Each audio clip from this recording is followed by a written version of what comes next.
আজ তোমাদের সাথে আমি একটা অন্যরকম পমফ্রেট মাছের রেসিপি করে দেখাবো, যেটা কিনা গরম গরম মাছ ভাজা ও ভাতের সাথে খেতে অসাধারণ লাগে, আর কিছুই চাই না। তাহলে চলো কথা না বাড়িয়ে রেসিপিটা শুরু করা যাক। এখানে তো দেখতেই পাচ্ছ ফ্রেশ একদম পমফ্রেট মাছ নিয়ে নিয়েছি। সাথে দেখো ছুরি দিয়ে কিন্তু মাছ বরাবর কেটে নিলাম। এখানে দেখো আছে জিরের গুঁড়ো, ধনের গুঁড়ো, গরম মশলা, হলুদের গুঁড়ো, লবণ, আদা রসুনের পেস্ট, ঝালের জন্য আছে কাঁচা লঙ্কা বাটা।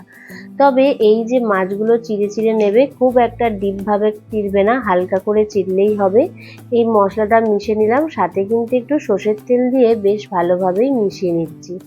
আর সাথে এখানটায় ঝালের জন্য কাঁচা লঙ্কাটাও অ্যাড করে দিলাম। তবে তোমাদেরকে আমি বলবো, যদি মনে করো যে একটু লাল লাল হলে একটু দেখতে ভালো লাগবে, তাহলে কিন্তু তোমরা এই মশলার সাথে কাশ্মীরি রেড চিলি পাউডারও দিয়ে দিতে পারো। মশলাটা বেশ ভালোভাবে মাখিয়ে নিয়ে মাছের গায়ে কিন্তু এটাকে বেশ ভালোভাবেও মাখিয়ে নিতে হবে।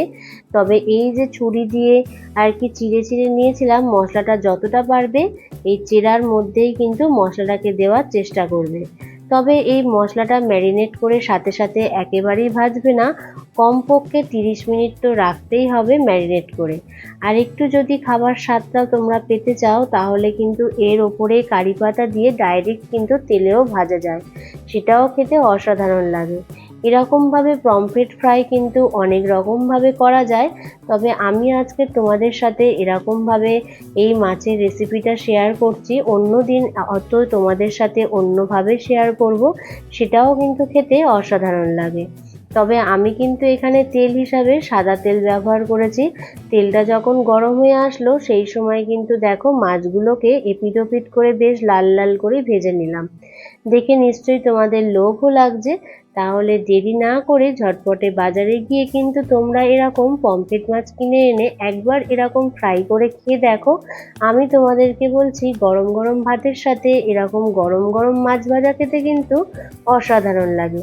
তোমাদের এই নতুনত্ব ভিডিওটা দেখে কেমন লাগলো অবশ্যই কিন্তু কমেন্ট করে জানাতে ভুলে যেও না। নতুন কেউ দেখে থাকলে চ্যানেলটাকে সাবস্ক্রাইব করে দিও, পাশে থাকা বেল আইকনটাকে অল করে নিও। ভিডিওটা ভালো লাগলে লাইক কমেন্টের সাথে সাথে কিন্তু একটু শেয়ারও করে দিও। তাহলে চলো বন্ধুরা, আবার দেখা হচ্ছে নেক্সট কোনো ভিডিও নিয়ে। ভালো থেকো, সুস্থ থেকো, টাটা।